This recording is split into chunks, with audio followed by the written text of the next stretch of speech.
Now, I'll say this. The title of this study is Deconstructing Doubt. There are many around us who are using the phrase deconstructing faith, and they deconstruct anything. But he builds up this straw man of what deconstruction is to ex-members and what he calls willful doubters out in the postmodern society of today. Deconstructing faith, or going through deconstruction with Christianity, just means that you're scrutinizing your faith. That is a good thing.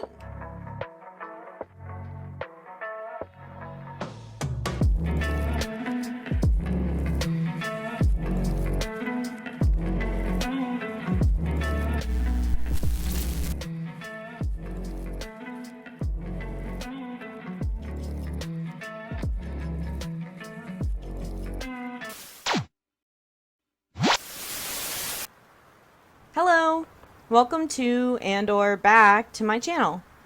I'm Hello Beastie, and I'm an ex-Church of Christ content creator who focuses on the specific trauma ex-COC members deal with, as well as some general stuff about fundamentalist Christianity. Today, I'm doing a sermon review of Jonathan Edwards' study he called Deconstructing Doubt. It's not like he's super famous or anything. I'm not expecting everyone to know who he is unless you're from my specific brand of the COC. I will be referencing the summarized version from his YouTube channel and also the longer podcast version as well. I'll link both of those in the description, but only to cite my sources, not to endorse them in any way.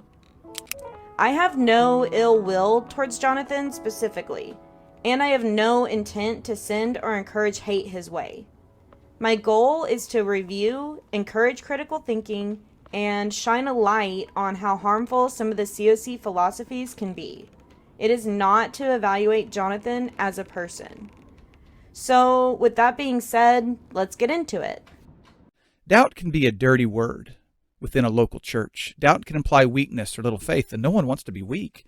No one wants to be accused of little faith. Sadly, sometimes the fear of vulnerability or the arrogance of self-reliance leads to leaving, and doubt never gets addressed and the cycle goes on. You might think that he's about to go into a lesson about how doubt doesn't actually imply weakness, and that's honestly what I first thought. But yeah, no, that's not the direction he's going with this. In his podcast, he expounds on this bit more by saying it's tragic that someone would quietly suffer through their anxiety about doubts until they get to the point that they would prefer to leave instead of work through them. I don't 100% disagree that a lot of times in the church, people are terrified to share their doubts.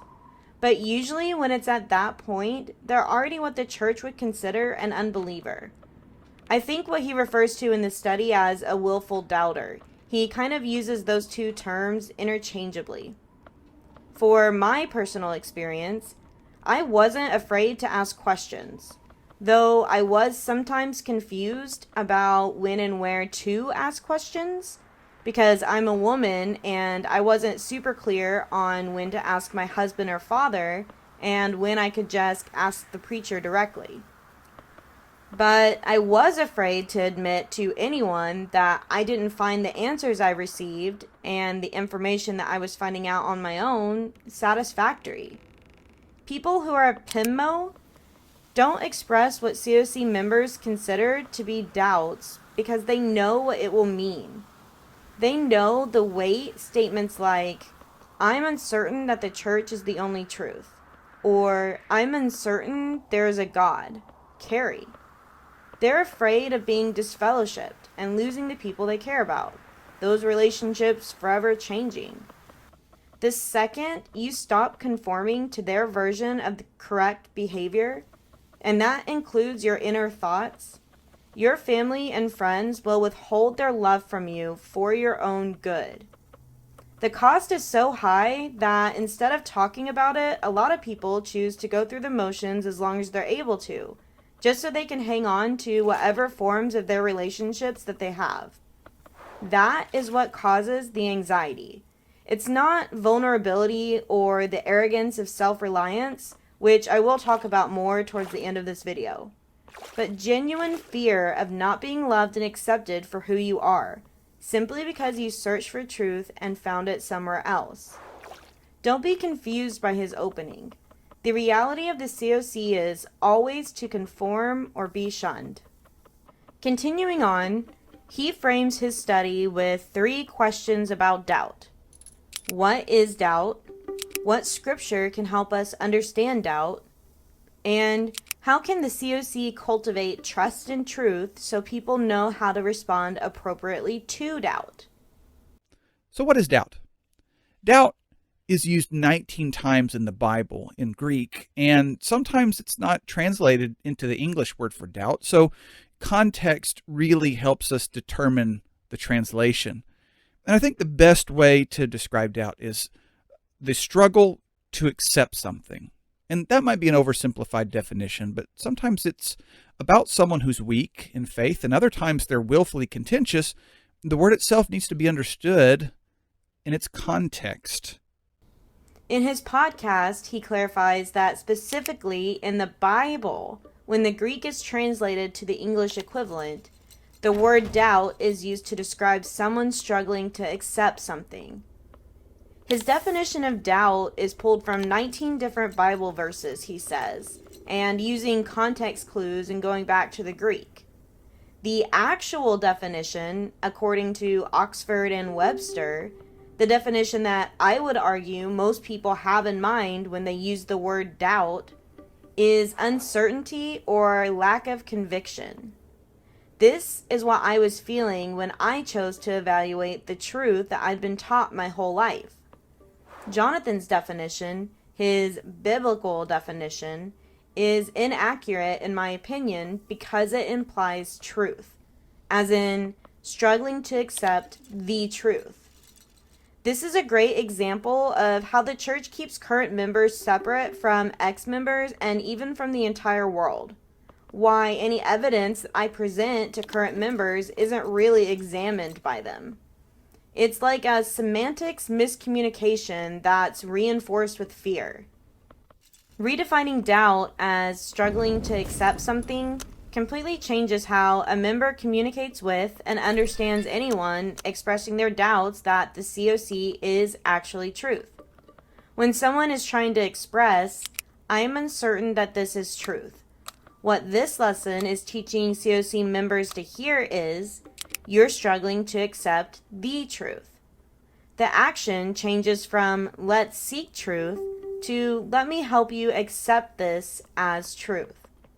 Changing the definition of this word is an extremely subtle tactic that serves to keep members in the mindset of centering their entire worldview around the COC's teachings.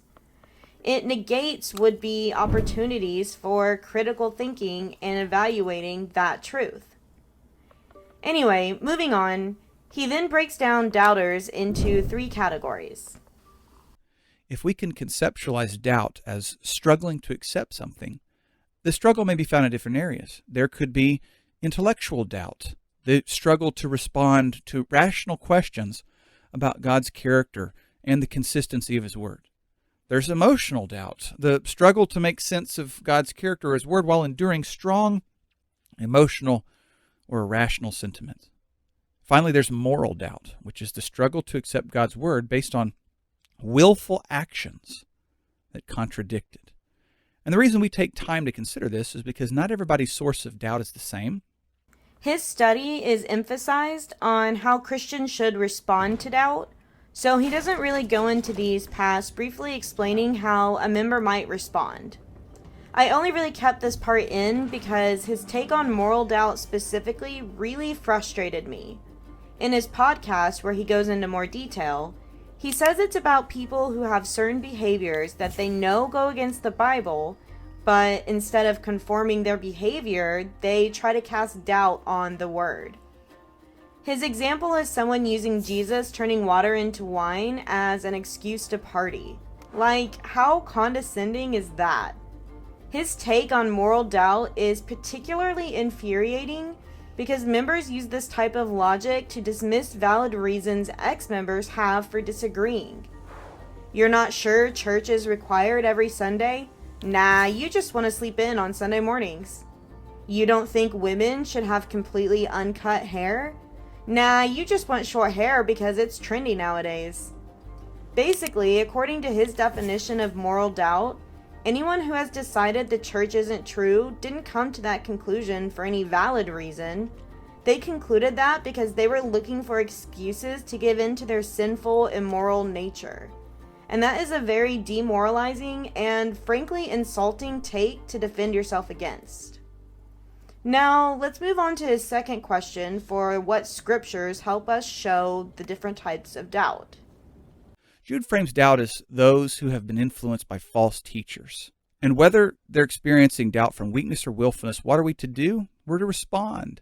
His podcast gives a bit more detail on this, and I think it's relevant to include. So, just to give you maybe a moment of context, the main source of contention is this group of ungodly believers, these false teachers. They had once been part of the church, and now they have left or are leaving, and they're trying to bring others with them. They're trying to pull people away from the church.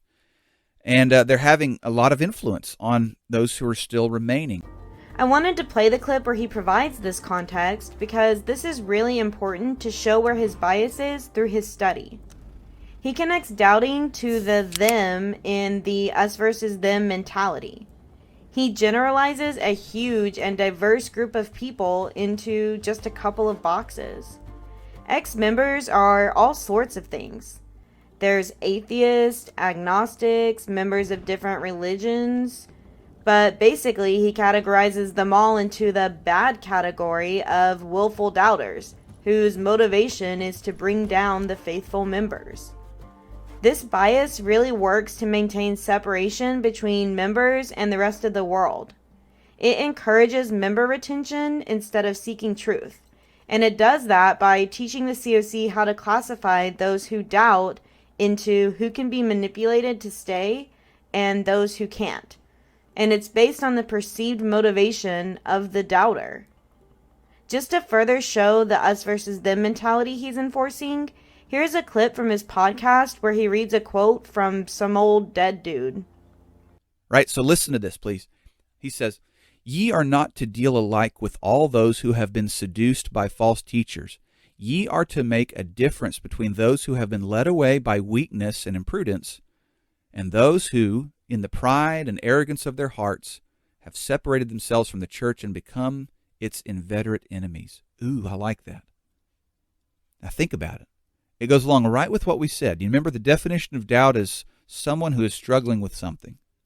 And we broke it into two groups, those who are weak in faith and those who are willfully contentious, that they're interested in kind of moving beyond the word. The church works tirelessly to pit COC members against anyone that disagrees with their version of truth, literally labeling them as enemies. But beyond that, the two boxes he provides are weak or willful. And Jonathan's definition of willful doubt isn't someone who's like in denial of some substantial evidence. It's just people who are interested in searching for answers beyond the Bible. This is unfortunately a really common theme from preachers in the church. It's really common in a lot of cults, actually. Not just generalizing the world and pitting the COC against it, but advocating for limited interaction with outside materials and sources. It's called information control. It robs people of their ability to make informed decisions. I can remember preachers talking about books they didn't want to find in people's houses if they ever came for a visit. Dangerous books that one preacher literally said would just serve to confuse most Christians and would be better left for the leaders of the church alone to study. Blacklisting anyone if they search for information outside of the established source is kind of like a fuck you to anyone trying to develop critical thinking skills. We show mercy with fear, hating the garment stained with sin, to brothers or sisters who have fully embraced error. How do we respond? By continuing to show mercy and being clear that the scriptures do not tolerate sin. In his podcast, he says this is a brother or sister who has forgotten the wrath and judgment of God. Personally, that is not how I would describe it. I'd describe it as freedom, but potato, potato. This is him explaining how Christians should deal with those willfully contentious bastards, aka me, bitches. His point here is basically love the sinner, hate the sin. Nicely tell them they're going to hell. This approach just does not work. It's impossible. How can you genuinely love someone but also genuinely hate who and what they are? It's that semantics miscommunication again. What they view as showing love is really conditional relationships. What they view as choosing to sin is really just most people living their genuine lives. It's just not a sustainable, healthy relationship. Save others by snatching them out of the fire. What sort of person is that? This is a brother or sister who is in danger of giving into erroneous teaching and or sinful behavior. So how do we respond? Well, there's no time to delay. Like a person in a fire, we have to get them out, and it may hurt and it may be awkward, but they're in immediate danger. From their point of view, it's a noble rescue. But most ex-members will tell you this sort of mentality causes a lot of unnecessary emotional strain when exiting the church. I can remember when I had already decided to leave, but I was still going through the motions while preparing myself mentally and physically. One of the elders at my congregation mentioned in one of his lessons how devastating it would be for him to stand on the right hand of God and look at all the people on the left that were facing judgment and getting sentenced to hell. How he would feel to have them look at him with judgmental eyes like, "Why didn't you try harder to save me?" I genuinely think that this is something that kept and probably still keeps him up at night. He went on to say that social customs, what's considered acceptable behavior in society, changes through the ages. Why would we let some current social custom or some potentially uncomfortable or awkward situation stop us from doing every single thing we can do to save the soul of a current or potential brother or sister? It was absolutely terrifying to me. I thought, he wholeheartedly believes that. What is he going to put me through when he finds out that I'm leaving the church?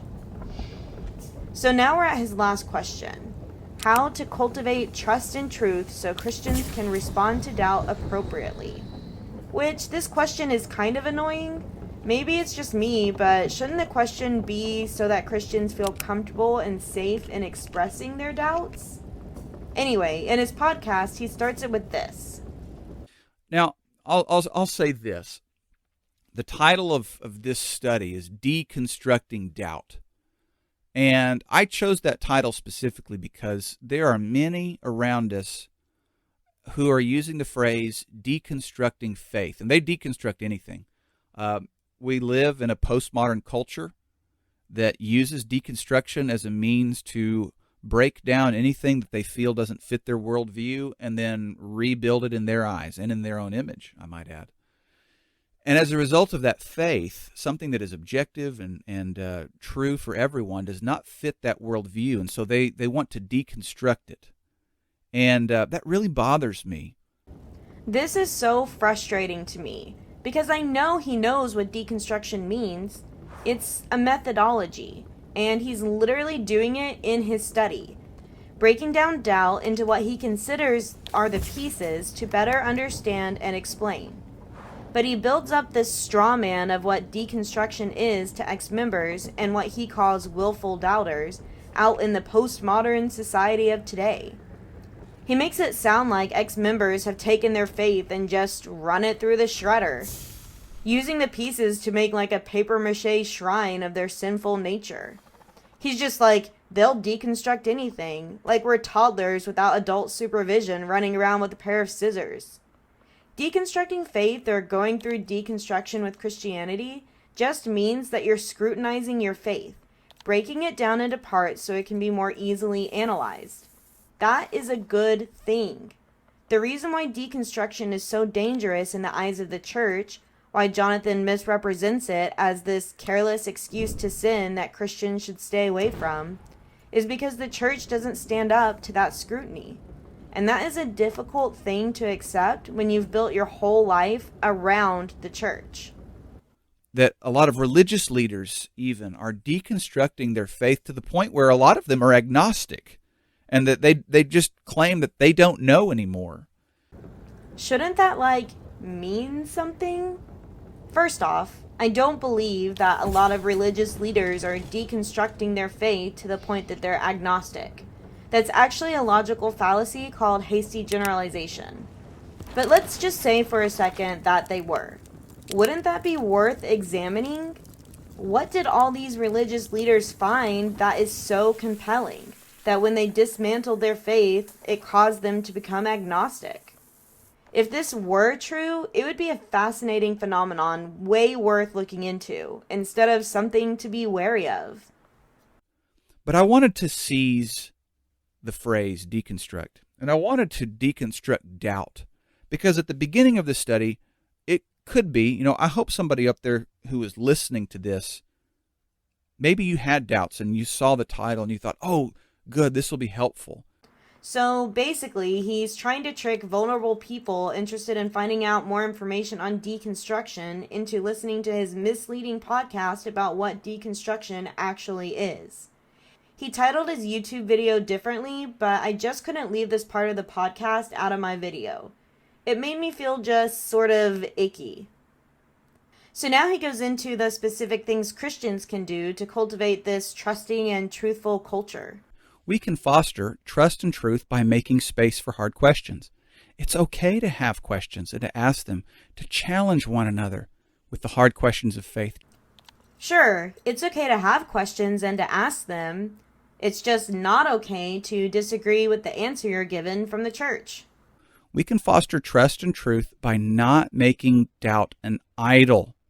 Now, we live in a postmodern culture that values subjective experience over objectivity. That is, my truth is superior to the truth. That is one of the very first things that fundamentalist Christianity teaches you. You cannot trust your own morality. You're always subject to the Bible's definition, and in this case, the COC's interpretation of the Bible's definition, of what morality is, and you have to conform to that. Anytime you think, that doesn't seem right, you're taught to dismiss that as man's logic. That there is only one truth, one logic that matters, God's logic. The shame and guilt that the church piles on people for just being a person takes years to unlearn for many ex-members. It's the same thing from the beginning when he says the arrogance of self-reliance. The church constantly reinforces the idea that you have to retrain yourself using the Bible as your measuring stick, conforming to it and cutting out anything that falls short. I've heard so many lessons about that one verse saying that if your hand causes you to sin, you should cut it off. It took me so long to accept my sexuality. Trying to cut that part out of myself did feel like cutting off an actual body part. I didn't feel whole, and it fucking hurt. And one of the modern crises around us is the progressive church movement. And please, hear me when I say progressive. I'm not talking about a political agenda. I'm specifically talking about in what we might call Christendom and denominations around us that follow this progressive church movement. And this movement is built on casting doubt on classical Christianity and classic ways of interpreting that the Bible can be real, that there is a God, etc. And pastors openly discredit the Word of God. They openly question God's justice. They openly deny hell's eternity. This is the world framed by the COC.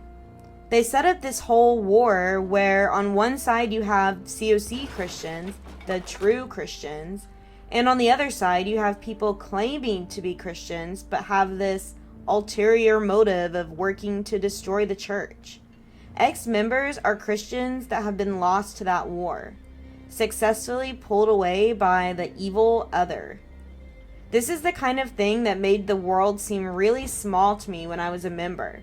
In my mind, the war on COC Christianity was a huge and intentional part of the world. It was disorienting to find out that it was only a huge part of my world, and that the actual world is a lot broader than if local congregations use 1 cup or multiple cups in the communion on Sundays. Doubting for the sake of doubting is really popular right now. There is, however, no evidence in the Bible of doubt as good and wholesome fruit that Christians should produce. In his podcast, he goes on. Have you thought about that? I mean, we've talked about this where we're going to make space for hard questions. We want people who have doubts to feel comfortable. But you got to know that at the end of the day, doubt is not a good and wholesome fruit that we're supposed to produce. This is the kind of thing that would have stuck with me, the overall point that would edit my mindset if I had heard this lesson in a church service. He's like proud of his statement that Christians shouldn't be doubting. It's like this kind of implied admonishment. Like, if you have doubts, you aren't a good Christian, because a good Christian doesn't produce doubt. How are you supposed to make space for hard questions, like his literal previous point, when you also believe that good Christians shouldn't really be producing those hard questions in the first place? How is that supposed to be encouraging for anyone to come forward? I mean, it's not really supposed to be encouraging. It's supposed to scare Christians into coming forward, but that's beside the point. Sure, he says ask questions, but I don't think that's what he really means. That's not the point of this study. The point is to identify doubt as sinful and separate Christians from it. And it may be challenging to pursue truth, but giving up and accepting or glorifying your doubt is not acceptable.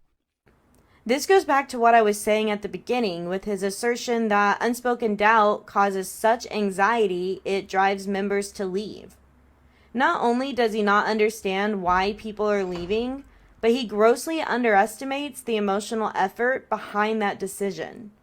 To him, it's like people who have left the church did so because they couldn't be bothered to put in the work to overcome their uncertainty, so they just took the easy way out. It's easy to accept the truth that you're told. The hard thing, the thing that takes effort, is to think critically about what is being presented to you, especially when it's being presented to you with confidence as well as with conditions from those that you love and respect. To belittle the struggle of those who gave up their entire lives because through sincere deconstruction they found they could no longer accept the COC's version of truth is pretty frustrating. From what I remember about Jonathan, he's a kind person who seemed very earnest in his beliefs and in how much he cares for people.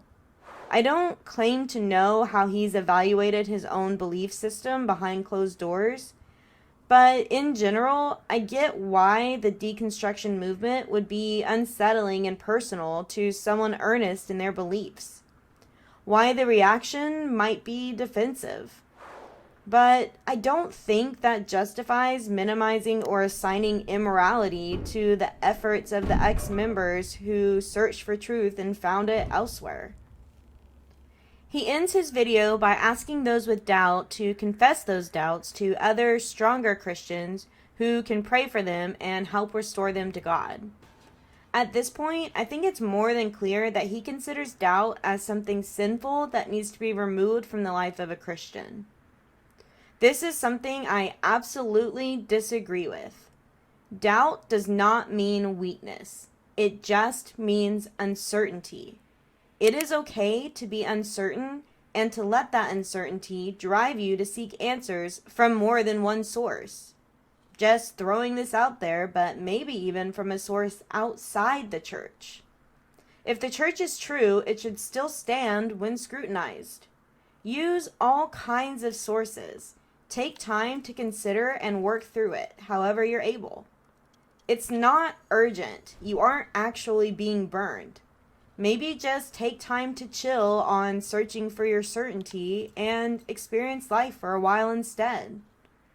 If you're wanting to go through deconstructing fundamentalist Christianity, but you're not really sure what methodology to use or where to start, I personally would highly recommend Genetically Modified Skeptic's video on why he left Christianity and became an atheist. It's a really well-organized presentation on the logical steps he took when deconstructing his faith in an earnest search for the truth. Link is in the description. Also, after I wrote this script and I went to pull the link for Genetically Modified Skeptic's video, I noticed he has a couple of recent videos on deconstruction specifically. He goes over some of the different biases Christians can have whenever it comes to deconstruction. A lot of what he talks about, I see evidence of in the material that Jonathan presented. So if you found this topic interesting, I'd highly recommend his video on it. Those links are in the description too. Have a great day, and remember that the world is a huge and accepting place. You don't have to be separate from it. There's room for you in it if you want in.